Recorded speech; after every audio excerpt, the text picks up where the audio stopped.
And welcome back to another episode of Dogs on the Couch, where everybody's allowed to have an opinion. It does not matter if you played the game, you were watching. So you're allowed to have an opinion as well. I forget to say this all the time. I'm going to say this time. Please, like, comment, please subscribe. For all the ones that do actually watch, and maybe even enjoy my content, man. Please, by all means, leave a like, leave a comment, and most importantly, subscribe. So that way, the channel could be in the algorithm. We can push this, to more like-minded people, if you will. And try to get us in the algorithm, man. So again, I appreciate all the people that have been subscribing. One by one, I've been kind of seeing subscribers go up here one by one. So I just want to say thanks, man. I appreciate it. It's crazy to know that somebody actually is out there listening. I just like talking sports. I like watching sports. I love everything that's sports. You know what I'm saying? Like everything that's sports. Like that's pretty much my life. So I love sports, man. So the fact that there are some people who are willing to subscribe to hear me talk sports, I absolutely love it, man. Appreciate that, y'all. So really quickly, let's get into this. I'm tired. I'm extremely tired. Can we stop? And this is no shade to the player, but can we stop talking about Malik Willis? Can we stop it? Can we just stop it? Stop it right now. What is and not only that, but what is it with the Browns media and their obsession with quarterback? I mean, they are obsessed with quarterback. I mean, think about it. All of this stuff that we missing on offense. I mean, so this is the thing. As bad as you might want to say our quarterbacks are, at least we have a couple that's under contract. Like, they're under contract. So they're going to be on the team, barring any trades or anything like that. They're under contract. We don't have an offensive lineman under contract right now. So as of right now, if the season was to start tomorrow, well, we literally wouldn't have an offensive line. But you mean to tell me you're more worried about the position where you actually have someone signed, as opposed to, one of the many positions where you don't even have anyone signed. There's nobody there. You don't have anybody there. There's nobody there. You don't have anybody there in the contract. At least not none of your starters from last year. That's, because, I think, we might still have like Luke Whippler, or maybe Ethan Posick or somebody like that. But just, you're starting offensive linemen, the people who's supposed to be good, you know what I'm saying? Like the Wyatt Tellers and the, Joe Batonios and what's my other guy that was always hurt? Jack Conklin. Like these, you ain't got nothing about the contract. But you're more worried about the quarterback. You're more worried about, well, who can we get to put at quarterback? When you just spent the entire season talking about how trash the offensive line and the wide receivers was and how they was the worst in the league. So you mean to tell me that you think you're going to get a quarterback to just change all of that all of a sudden? I don't think so. The obsession with quarterback and the Browns local media needs to have like a 30 for 30. It needs to be a documentary or some type of study on their obsession with quarterback. Because this is my thing. You've been obsessed with quarterback since 99. And your obsession with quarterback has not produced anything. It hasn't worked out. In fact, you were so obsessed with quarterback, you purposely tanked 2 seasons so you could get the number 1 overall pick so you could be able to draft your quarterback. And you know what you did when you did that? You drafted Baker Mayfield. Now, we know that there are 3 notable quarterbacks that were in that same draft that are quote unquote better than Baker Mayfield. Okay? Josh Allen, Lamar Jackson, and Sam Darnold. Okay? All objectively better than Baker Mayfield right now. All of them. But with that being said, Baker Mayfield ain't too bad. Baker Mayfield's all right. Baker Mayfield seems to be the franchise quarterback over there in Tampa Bay. They don't seem to be doing too much complaining about him at this particular junction. I think they've been okay with what he's done, ever since he's been there. I think they're at least like okay with it. They're like, all right, yeah. I don't think they just like, oh, we got to get another quarterback. We got to get it. We can't be with Baker. We got to get another guy. Like, I think they're kind of all right. I think they're just trying to figure out what else they can maybe tool around Baker, to help maybe possibly give him a little bit more success. I think that's the only thing they're trying to do. So again, what I'm saying is you've been obsessed with quarterback forever. The obsession has never worked. And then once you had your chance to satisfy your obsession with quarterback, you quote unquote picked the wrong guy. And then even though you picked the wrong guy that you picked is still actually pretty darn good. But you moved on from him. You moved on from him. So here's my thing. In the grand scheme of things, let's just say this. Let's look at this like this. Let's just say, because we can talk about anybody, but let's just say, I don't know, Ty Simpson, right? That's another dumb name to keep you throwing. Okay, so let's just say you draft Ty Simpson, right? You bring him in and you start him and he looks trash that first year. Are you going to be quick to move on from him? Or are you going to want to say, well, no. Let's take some time and try to develop him and see what he maybe can become. Okay, well, but if you do that, why you ain't do that with the other quarterbacks that you picked? Just because of where you took Ty Simpson at? Is that the only reason? Just because of where you were drafted at? Because to me, that don't necessarily mean anything. Where you were drafted at.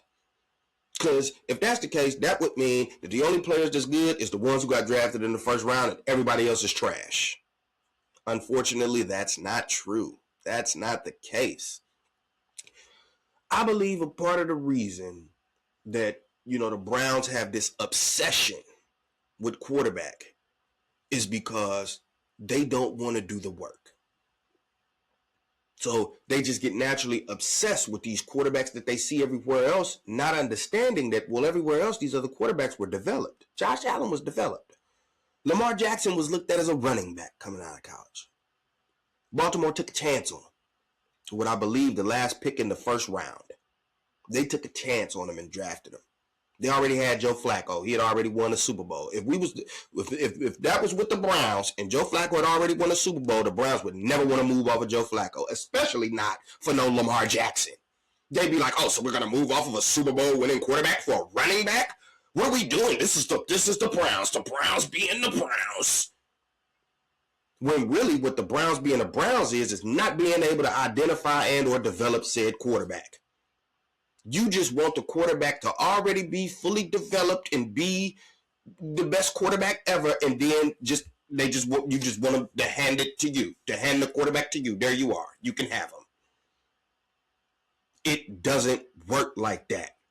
Cleveland Browns media, it doesn't work like that. So respectfully, before I get in, let's just try to hear really quickly what they saying again. These are supposed to be, and this is what I hate about this, because a while back, number of years ago, I really used to think that these people were knowledgeable people. And when I would be hearing them say some of this crazy stuff, I'd be like, man, but you're supposed to be the knowledgeable person? Like, what are you saying this?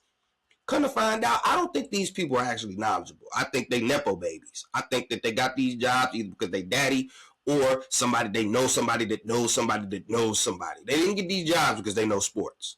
That ain't how they got these jobs. I promise you that. It ain't because they know sports. That's not how they got these jobs.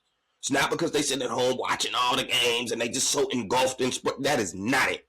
It's not it. I promise. So let's hear what Zach Jackson, I believe is who this is, courtesy of UCSS Cleveland.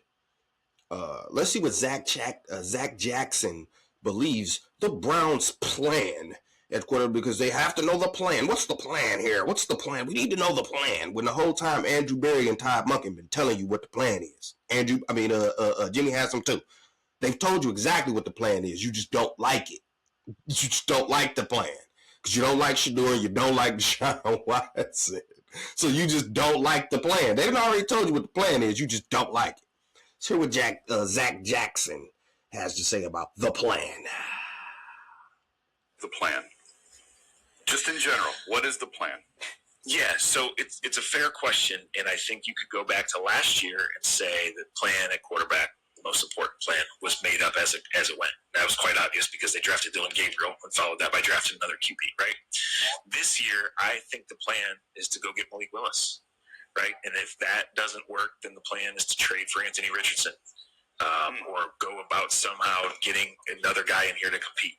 When he talked open competition and, wanting to judge these guys and get them on the field and, basically use OTAs and maybe just the start of camp, he meets that. Right. Really quickly. So first, a lot of people also kind of saw what the plan was last year. They said, it wasn't a plan. It's like, I think the plan was there. The people with sense, we kind of know why Dylan Gabriel was picked for Kevin Stefanski. That was the quarterback that Stefanski identified to be the best, to run his system and process his system. Because remember, Stefanski called him the supercomputer. Nobody else called him a supercomputer. Jimmy Hasselbeck called him that. Andrew Berry didn't call him that. It was Kevin Stefanski referring to him as a supercomputer. That's why we got Dylan Gabriel. And then Jimmy Haslam and Andrew Berry was looking like, we got Shadur's in here, you know what I'm saying? Hey, I think we need to go ahead and give him a shot. I think he looked all right as far as a quarterback. And Jimmy Haslam like, that boy right there could probably tell me some jerseys, whether he good or whether he not good. So, Berry, if you think he got any type of talent, and I know he can sell these jerseys, 5th round, go ahead and get him. Go ahead and get him. I don't care if it make Kevin mad. Kevin probably ain't gonna be here next year anyway if he don't get to win it. So go ahead and take him. And that's what they did. They gave Kevin his quarterback, and then they took who they wanted. That was the play, like that. You know what I'm saying? And they even gave Kevin Joe Flacco and Kenny Pickett. They said, you want Flacco back? All right, cool. We get him for you. You want Kenny Pickett? All right, we'll get him too. So that was the plan. They gave Kevin the quarterbacks that he wanted to be able to work with. That was the plan, because Kevin was the coach. So they gave him the quarterbacks he wanted to work with, and he failed. That's what happened. I don't understand. That was the plan. Like that seemed pretty obvious to me. But anyway, as far as this year is concerned, where he says, I think their plan is to go after Malik Willis. And then if that doesn't work, then then they'll trade for Anthony Richardson. First of all, Malik Willis. Okay, so we already in what they call cap hell for Deshaun Watson, right? And again, I'm going to talk about Deshaun in a minute, whatever. We already there because of Deshaun Watson, right? So you really don't have money, okay? And you mean to tell me what you want to do is the little bit of money that you do have, you want to take it and spend it on a quarterback that's played 8 games, I believe, that doesn't have, I think Shador might have more passing attempts than Malik Willis. Not only that, if Malik Willis was so darn good, why I ain't never hear the Browns talking about Malik Willis when he was coming out the draft? Why y'all wasn't talking about Malik Willis then? This is the first I've ever heard the Cleveland Browns say anything about a Malik Willis. This is the first time I've kind of heard anybody say anything about Malik Willis. Malik Willis ain't never been this, nobody just like, yeah, you know what, you really need to get you a Malik Willis. Like, one person who do the off-season ratings and stuff had Malik Willis rated as the #1 free agent over George Pickens. I lost my mind when I saw that. Over George Pickens, you have got to be kidding me. You are outside your mind if you think that Malik Willis is a better free agent acquisition than George Pickens. I'm sorry. I'm sorry. I have more of a definitive body of work to know what George Pickens is and what he isn't, as opposed to the body of work for Malik Willis. I really don't have much of a body of work for Malik Willis to work off of. And so just based on that alone, Why would I be giving you $30-40 million for a question mark? And then they love to cover it by saying, well, if the Browns feel like, well, if the Browns think, well, if the Browns feel like. I hate when they say that. Because number one, you won't ever plant your flag and say who you think is good, who you think they should get. And then when you do, it's usually half-hearted, and then, I would just throw some crap at the wall and kind of see what sticks. Because you won't be held to that decision. That'll be Andrew Berry that's being held to that decision. So you could suggest, well, I suggest Andrew Berry, sign Malik Willis. Get Malik Willis in here, and then you do this and you do that, and you'll do this, and then boom, you'll be good to go. But then if Andrew Berry does that, and then Malik Willis look like trash when he out there, the person who gave that take, Zach Jackson or Jason Lloyd and all these other people, they're not gonna be like, well, yeah, I was completely wrong on that one. They're gonna be like, well, I mean, Andrew Berry clearly messed this one up. I mean, how can you keep Andrew Berry after this? I mean, the guy is just swinging and missing on these quarterbacks. I mean, this guy can't identify a quarterback to save his life. That's what they're going to say. They're not going to get on there and say, well, I was wrong for saying that Andrew Berry should go and get Malik Willis. That's not what they're going to say. They're going to say something like, well, I mean, we knew he was a question mark the entire time. Okay, well, then why did you give him $35-40 million then? You knew he was a question mark the whole time. Why you ain't just stick with your door? Why you ain't just do that on a rookie contract where you're not paying no money? Like, I don't understand that. And then, how dare you? How dare you, Zach Jackson? How dare you? Anthony Richardson? Let me tell you something. Even though I got this on right now,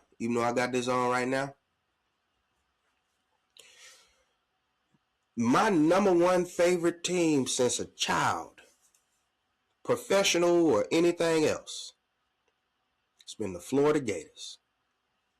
That's where I was born in Florida, Pensacola to be exact. The Florida Gators. I bleed Gator blood. You know where Anthony Richardson played his college football at? He played for the Florida Gators. You know what I saw from Anthony Richardson when he was playing football for the Florida Gators? He didn't even have a full hold on the starting job in college. He was getting shuffled in and out with a guy named Emory Jones. It was him and Emory Jones doing like this dual quarterback. Sometimes it's Richardson, other times it's Emory Jones. Richardson wasn't even good enough to hold down the starting job in college. And when he was coming out and everybody was talking to him about him being drafted all high and stuff like that, I was telling everybody, I'm like, he's trash. I watched him. I wanted him to be good because I wanted my Gators to win. So I wanted Richardson to be good. I'm like, he big, tall, athletic, strong, big arm. The problem was he got this big arm, but he not accurate. That's the problem. He got this really big arm, but he not accurate at all. The best thing about him is his mobility. He a big, strong, tall runner. Cool, but at some point you got to be able to make passes. You got to be able to throw the ball. You can't just be out there running around the whole time. And then not only that, last but not least, we're talking about the same guy who took himself out of a football game. The one position that should never take themselves out of the football game. He took himself out of the football game. He said he was tired. And you want to go get that guy? A guy that looked at his coach, said, I'm tired after this 20-yard dash, this 30-yard dash that I just had down the field. Coach, I'm tired. Take me out for a play or two. I almost want to blow a gasket. Like, the Malik Willis thing is crazy enough, but to dare utter the name Anthony Richardson, and again, you uttering that name just because of where he was drafted at. Yeah, he's a first-round pick, but he shouldn't have been. The same way Ryan Leaf was a first-round pick. Shouldn't have been. Jamarcus Russell was a first-round pick. Shouldn't have been. Just because you was drafted there don't mean that you that good. Anthony Richardson, I don't ever want to hear that name again. And it's hard for me to put any credibility behind anyone saying that Anthony Richardson should be someone that you go after and try to use that as a reclamation project. No. I'm going to say it again. No. The guy ain't never showed to be that good to begin with, and clearly he don't have a heart because he tapped his helmet to take himself out of a football game. I don't ever want to play with a quarterback that will take himself out of a football game. Because you the leader and you taking yourself out okay, so what do we do now? Our leader is tired. What? What? I can't. I'm sorry. I can't do it. I'm sorry. I don't want to. I can't do it. And so just because I don't want to be too long on this, because this stuff shouldn't even be. I'm like, man, I shouldn't even have to make a video talking about this crap. But I see too many examples of people talking about this crap. Do you want to take 4 years? The next thing that we'll discuss, which is, like I say, my opinion on what. Part of the reason why the Browns had this obsession with quarterback and what they're honestly really looking for and why they can't seem to wrap their head around the idea of Deshaun or Shedeur being legitimate options to be your starter day one next year. Let's listen to Jason Lloyd. Again, this is all courtesy of UCSS. Let's listen to Jason Lloyd and what his analogy or his comparison, would be as far as when you're going to select a quarterback or when you're going to pick a quarterback, what would you, how would you prefer to do it? Let's listen to what his analogy is, and I'm going to break down how stupid that is. To your original question, do you want to take 4 years to renovate a house, or you just want to buy a house where all the work's already done? You want to buy the house with the work already done? That's Malik Lewis. And I don't know if the work's done or not. It could have been a flip where they used junk material. Right. But that might look good on the outside. But that's really it's just so. It's just. So he just talked out of both sides of his neck in 20 seconds. He talked out of both sides of his neck, and this is why I struggle to listen to these people. First of all, it's a bad analogy. You said, well, do you want to, spend 4 years renovating the house, or do you just want to buy one that's already built? Well, respectfully, it depends on who you're asking. That's for starters. Respectfully, it depends on who you're asking. Everybody's not just going to say, it's not just, that's a no-brainer. I want the house that's already built. Well, no, it's not a no-brainer the same way that you tried to present it. And the reason being is quickly how you had to talk out the other side of your neck when you said, well, that doesn't necessarily, you don't know what it was made out of or what they did, it could be that because okay, well, yeah. Well, if you don't know what it was made out of and all this other, you don't really know what they did. So then basically what you're saying is you could be buying a dud house. You could be buying a house that was built out of sandpaper, but it just looked, because it looked good on the outside and you didn't want to do any work. Yeah, let me get that one. And then you walk in and then the house is made out of sandpaper. Now what do you do? Because it ain't much you can do. It's your house now. Yeah, it's your house. So it ain't like you could just go back and be like, yeah, hey, no, I didn't want this one. Nope, too bad. It's your house now.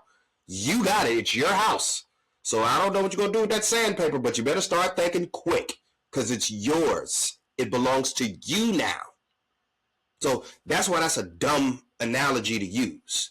Because if you asking me, if I got the choice with all full options available, it wasn't like you said, well, do you want to spend 4 years renovating the house and it's very cheap and you can't spend any money to do it or anything? Nope, you just said, well, I want to renovate the house. Well, if we just being honest, if I got the choice, well, I'd rather spend 4 years renovating the house. Because one thing that I know for certain, actually it's a bunch of things that I know for certain. If I renovated the house, number one, I'm going to make sure that I used all the materials that I wanted to use, which is probably going to be the best materials that there are. Not only that, If I'm the one who's renovating the house, that means, well, I can do what I want to do with it. So I can add specific rooms. Maybe I can put an extra bathroom downstairs, or maybe I could create me an extra little game room on the side or something like that. Or like, it's a bunch of stuff that I could do because I'm the one who's renovating the house. And if I got 4 years to renovate it, that means I could get it precisely how I want it. It could be a pristine condition. It could be a top-notch house because I done spent 4 years renovating it. So when I'm done at the end of these 4 years, this house is finna look absolutely amazing. It's about to be it's about to be a beauty. I just had 4 years to renovate it, and I got to do it exactly how I wanted to do it. What I felt like was going to make this house be the best house on the block. So for me, if I got the options, let me renovate my own house instead of just buying one that somebody else put together. What if they, I don't know what they did. I don't know what they, man, I could walk in here and then grab the handrail and the handrail fall off. And then the whole time now I'm saying to myself, man, if I just had to because now I got to put the handrail back on myself anyway. So if I just had to pick this other house and just renovated it on my own, I know all the handrails is solid and none of them about to fall off when I grab it. So that was a terrible analogy for you to say, and then right after Tyvis gets sucked into the bait, pause, and she says, well, I'd rather have the house that's already built. Then you turn right around and say, well, I mean, yeah, obviously. I mean, now you don't know what it's built out of, and you don't know what materials they used and everything like that. So, well, then that's kind of going back on the point. You know what I'm saying? Because it's a question mark. If I renovate the house myself, there are no question marks. When it's all said and done, it's either this house is good or it's not good. There ain't no question marks. I renovated it. I did all this. I did it all myself. So I know. But you want to, well, that's Malik Willis. Malik Willis is the house that's already built. Well, you trust in, what they did. Now, can you trust that other work? Yes, you can, but depends on who did the work. And do you trust their opinion of what good work is? And me, I just feel like it's, especially if we're talking about a house that I want, if we're talking about a quarterback that I want, why would I trust somebody else's opinion more than mine? Why? Why would I trust their evaluation of a quarterback and not my own? Why? Oh, because you just want a quarterback to be ready-made and then boom, just hand it to you. That way you don't got to do no work. You don't have to do your job. Jason Lloyd, you don't want to have to do your job. That's the thing. The same way that you don't be watching some of these things, you're like, yeah, I didn't watch the game. I didn't watch the game. No, you just want somebody to be able to tell you what to say and then you just go repeat what they told you. It's one of the reasons you love Kevin so much. You hated to see him go. Because Kevin would just tell you and then you just go say whatever Kevin just said. You don't have to do your own research. You don't have to look at nothing yourself. We didn't, and then the third one, the last one, so I can get off of it, the Ty Simpson. I don't want to hear that crap no more either. Ty Simpson at the Ty Simpson. First of all, I thought it was Dante Moore. Y'all was spending all this time telling us Dante Moore. Oh, you tanked to get the number 2 pick. Why are we winning these last few games of the year? We need to be tanking so we can get the number 2 pick and we can draft Dante Moore. Because Dante Moore is better than Shedeur Sanders. And then Dante Moore came out and told you I got to go back to college because I ain't good enough yet. I got to work on my game some more. Oh, now all of a sudden, since today, Dante Moore. Oh, well, we'll think about maybe Ty Simpson. Ty Simpson.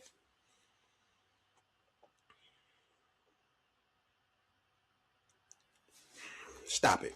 I don't want to hear it. I don't want to hear any more about Ty. I don't want to hear nothing about Ty Simpson. It's nothing that Ty Simpson does at an elite level. He does a lot of things good, but there's no one trait that he has where it's elite. That you know what I'm saying? Like where it's top notch. At least with Shedeur, there is one thing that we could say that he has. He has a knack for elite ball placement. You know what I'm saying? Like when the play works and he got the target, Buddy can put the ball on the money. He does have that trait. Like that's something that can't be denied about the kid. Like we've all heard people say it, we've seen it, we've heard Tony Romo breaking it down in real time. Like that's an elite level throw right there. That's an elite quarterback play right there. That's top notch quarterback play right there. So what you do is just you got to do it on a consistent basis. You can't just here there throw it around.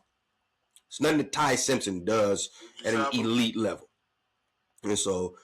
Lastly, what I say about a lot of this Cleveland sports media is this, especially the people like the Jason Lloyds, you know what I'm saying, or the Mary Kay Cabotts or the Koalas, the ones that just spew all this crap. When you ask them, well, what would you do? They never give you a real solid answer, and if they do plant a flag on something, it's usually half-hearted. It's not something that they stand on and say repeatedly over and over and over again.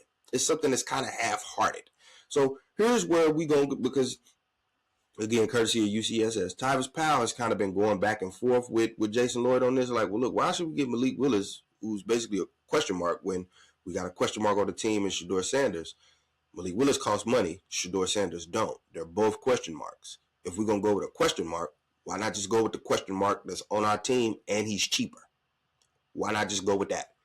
And we've already had Monken say good stuff about him and others. Why not just go with that? Why wouldn't we go with that? And then, Jason Lloyd always got, because he ain't good, he ain't no good, and whoop, whoop, whoop. And, if they do go get Malik Willis and they clearly feel like he's better than Shedeur and so blah, blah, blah, blah, blah. And so Ty's just like, he just gets to the point, he's like, okay, but what would you do? What would you do then? And I'm glad he finally asked him so that way, and then you can hear, buddy, he gonna be like, yeah, we gonna clip this. Because it's like, yeah, you would never say, what would you do? And he didn't even want to say it, and I know why he didn't want to say it, but let's listen to him real fast. Let's listen to what Jason Soft Booty Lloyd, let's listen to what he said he would do if he was in charge. Would you sign Malik? You don't want to know what I would do. Yeah, I do. What would you do? What do you mean we don't want to know? If I was in charge of the Browns? Fixing the Browns. Then no, you can't get rid of Jimmy Hassel. Honestly? Mm-hmm. I would move on. Clip this. I would move on from all three quarterbacks. Cut all three. I'd move on from all this three. Year. Yeah, right now. So you would sign I'd move Malik on from all three. You sign Malik? No, I would wait for the 27 draft. So I would sign Kirk Cousins. Okay. I would draft a middle guy, Nussbaum or Drew Eller or whatever. Yeah. Only one though. I'm not taking two. Only one. Third quarterback. Nussbaum. Nussmeyer. Sorry, Gary Nussmeyer. I like Nussbaum better. Maybe he'd be better if he was. Would you sign Malik? So, a couple things. First, when he asked him the first time, would you sign Malik? He didn't say nothing. Then he asked him again, like, what would you do? What would I do? Yeah, what would you do? That's the question that he asked you. He didn't stutter. What happens a lot of times when you ask somebody a direct question and you didn't stutter and it's loud and clear, and then they repeat the question that you just asked them, they're trying to think of some BS. They're trying to think of some BS to say. That's what he's doing. When he asked them, well, what would you do? I don't think you want to know what I would do. Well, he asked you. If he didn't want to know, he wouldn't have asked you. You just trying to turn them wheels to come up with, your BS, with whatever BS you're getting ready to say, and you want to say it in a vague manner so that you can't really be held to it. You know what I mean? To where you can't, it can't be like a serious thing. You just don't want to be held to it. And then, when we finally come around, to, what is it? What would you do when we finally get around to it? Oh, well, I would just cut all three. I would just cut them all. Just cut all the quarterbacks. Just cut everyone. Just cut them all. So your plan would be to cut all the quarterbacks. Mind you, when Stefanski was here, you was propping up Dylan Gabriel. We didn't forget Jason Lloyd. You was propping up Dylan Gabriel. He was the supercomputer. He was the super processor. But now all of a sudden you want to cut him in the same year. He went from super processor to cut him. So you want to cut all the quarterbacks and then bring in Kirk Cousins, a non-mobile quarterback. I'm going to say this again. Bring in Kirk Cousins, a non-mobile quarterback. You know we don't have any offensive linemen under contract, right? starting offensive linemen. Like, the offensive linemen we had, they couldn't protect Shedeur. And Shedeur, for whatever lack of mobility people want to think he got, he's more mobile than Kirk Cousins. So Shedeur was back there struggling. What you think will happen with Kirk Cousins? The wide receiving core that we have here. There ain't no Drake London over here right now. I don't know. I don't understand. I don't get it. The Falcons' offensive line is better than our offensive line. The Falcons' wide receiving core is better than our wide receiving core. So you're gonna bring Kirk Cousins here to do what? To lose more games? That's what's gonna happen if you bring Kirk Cousins in. You're going to lose games. If you're going to lose games, why not just lose them with Shedeur? I don't know, because you're gonna lose anyway. So his plan was cut all three of our quarterbacks. You're gonna take cap hits, a super huge cap hit, probably $90 million if you cut Deshaun Watson. So you're gonna cut Deshaun, take a $90 million cap hit, cut your other two, cut your mid-round quarterback and cut your late-round quarterback. Bring in a non-mobile quarterback behind an offensive line that you don't have set up. You about to have probably 5 all-new offensive line. Well, maybe 4. You might keep 1 or 2. But at least 3 new offensive linemen. The wide receiver, your current number 1 wide receiver leads the league in drops. So you bring in Kirk Cousins into that. And then what you said to fill out the quarterback room is draft a guy in the late round.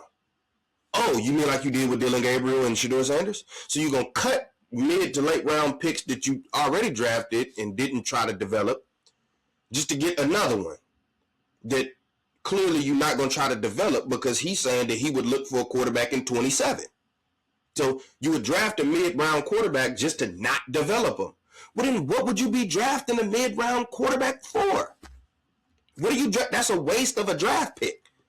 You drafting him to not develop him because you're looking at drafting a quarterback in 27. So why would you draft one in 20? Like, I don't know. Why would you draft one this upcoming draft? Why would you draft one in 26 if you're looking to draft a quarterback in 27? Why would you draft one in 26 in mid rounds, in mid to late rounds? You already got 2 quarterbacks on the roster that was drafted mid to late rounds that you didn't develop. So why would you waste another draft pick drafting a mid-round quarterback after you cut the ones that you already drafted and had? See how this stuff doesn't make any sense. Because if you're looking at getting a quarterback in 27, if that's your big thing, it shouldn't matter who's playing quarterback. It shouldn't even matter who's playing quarterback this year. Because it's not like you're planning on winning. Because you're looking at drafting a quarterback in 27. And if you're going to draft any type of quarterback at 27, clearly I'd be thinking that you'd be talking about one of the top ones, which means you would have to be in the top of the draft. The only way for you to be in the top of the draft is you got to lose. You got to be at the bottom of the league. You got to have a bunch of losses. And if you're about to have all these losses, why bring Kirk Cousins in to do that? Why not just lose with Dylan Gabriel? Why not just lose with Dylan Gabriel? Just lose with him. You're looking to get a quarterback in 27 anyway, is what you said, right? So why cut mid-round quarterbacks to waste another draft pick this year, drafting a mid-round quarterback that you're not going to try to develop because you think that your quarterback is in 27? None of it makes any sense. Let's put the quarterback talk to bed. Let's stop it. Let's stop being obsessed with quarterbacks. Let's build a football team.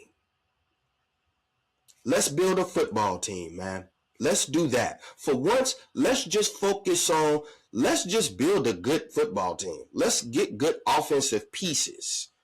And then once we have that figured out, then we could take a look at the quarterback market. Because the last 2 Super Bowl winners shows that you don't have to have what's perceived to be a top 10 quarterback in the NFL. You don't have to be perceived as such. All you got to do is be in the right system with the right surrounding parts and then give the production of a top 10 to 15 quarterback. And it's a lot easier to do that when you have the right surrounding pieces and parts. Sam Darnold showed us all that. The Jets did what the Browns are suggesting for you to do. The Jets said Sam Darnold ain't it. It ain't us. It's Sam Darnold. It ain't the coach. It's Sam Darnold. They got rid of Sam Darnold. What did Sam Darnold end up doing? He ended up winning the Super Bowl. He ended up playing an entire playoff run without turning the ball over. This guy said he was seeing ghosts. The Jets gave up on him. And then what do you know? When you put him with the right coach and the right surrounding pieces, that guy can win you a Super Bowl. What do you know? Look at Jalen Hurts. Some people still don't even like Jalen Hurts as a quarterback. But you know what he has on his resume? A Super Bowl. That's what he has. A Super Bowl. You know who don't got no Super Bowl? Lamar Jackson. You know who don't got no Super Bowl? Josh Allen. You know who don't got no Super Bowl? Joe Burrow. You know who don't got no Super Bowl? Justin Herbert. You know who don't got no Super Bowl? One other names y'all keep throwing around. Kyler Murray. None of these guys got no Super Bowl. You know who do got one? Sam Darnold. You know who else got one? Jalen Hurts. And nobody would put them in the same breath as Patrick Mahomes. But guess what? When they had that Super Bowl party, and they looking around, and Patrick Mahomes is there, and it's the Super Bowl party, and all the quarterbacks who got Super Bowls is in there, and they looking around, guess what? Jalen Hurts and Sam Darnold is in that room. You know who not in that room? Justin Herbert, Joe Burrow, Josh Allen, Lamar Jackson, Kyler Murray. None of these guys are in that room. None of them. They're not in the room. So, respectfully, for the 1,000th time, the obsession with quarterback needs to be buried. Bury it. Because it hasn't worked. And even when it did work, you didn't like it, so you got rid of it in Baker Mayfield. You didn't like it, so you got rid of it. Spent all that time getting to it, just to when you get to it, you still messed it up. So, why not do it differently for once? Why not say, instead of focusing so much on quarterback, let's just build a team. And then once we got the team built, now we can choose from a bunch of different quarterbacks. And now we have the ability to have range of quarterbacks that we could choose from. Instead of saying, nope, we have to have the best franchise number one quarterback ever. And that's how we're going to start the turnaround. How about you just build a good team, and then you can take a quarterback who might not be the best of the best of the best, but if you put him, in this situation, he can do well enough to where you win games. And then if he catch a hot stretch, like Joe Flacco did, like Sam Darnold did, the guy might be able to hot stretch you all the way to the Super Bowl. You never know. It's only one way to find out. You got to build the team. You got to surround you got to have good surrounding pieces. You got to make sure you have a competent head coach and coordinator and whatnot, which I believe that Todd Monken might end up being. He just might. He seems to have a good offensive mind. So we'll see how that ends up working. But as far as, the quarterback stuff, stop the quarterback talk. Stop it. Monken and them that already said what they needed to say. So this idea that, well, it's going to be... I believe it's going to be a real quarterback competition, as it should be. And I don't care who they bring in. When they bring somebody in, even if they did bring Malik Willis in, what would absolve him from being in a quarterback competition? Because I could bring Malik Willis in, and then in OTAs and training camp and all this other stuff, what if he don't look good? What if Shedeur look better than him? What if Dylan Gabriel look better than all of them? What if Dylan Gabriel looked better than everybody else in OTAs? Well, I'm going to go with Dylan Gabriel. If he's the one that looked best running my stuff, I'm going to go with him. If he's the one that looks the best. Now, respectfully, we was told that last year and it was a lie.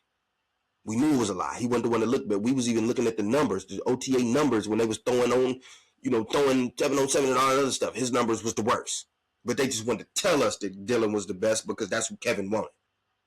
But I'm just simply saying, no matter who it is, As much as I hate Anthony Richardson, if you ended up bringing Anthony Richardson in here and he physically performed better and won the quarterback competition, go with him as the starter.